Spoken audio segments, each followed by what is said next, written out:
তো hello guys, আজকে আমি করতে চলেছি রান্না করব। তো চল আগে গ্যাসটা বসিয়ে দিই। একটা গ্যাসে বড় কড়াই থাকবে আর একটা গ্যাসে ছোট কড়াই থাকবে। তো চল আগে ছোট কড়াইটা জ্বালিয়ে দিই। আইয়া আইয়া।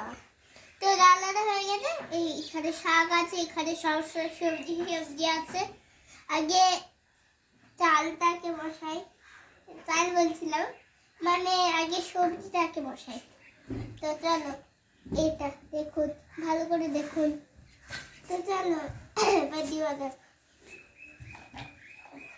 এক এক সবজি করলেই ভালো হবে, কারণ যদি দু ভাগে রয়েছে, দু সাইডে যদি সবজি পড়ে যায় তাহলে খুন্তিটা ভেতরে, এই যে খুন্তিটা দিল।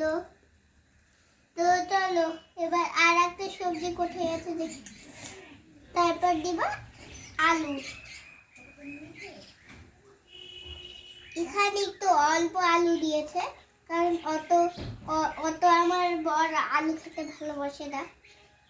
তো তাই জন্য একটু অল্প করে আলুটা দিব, কিন্তু আমার মা অল্প করেই কেটে দিয়েছে।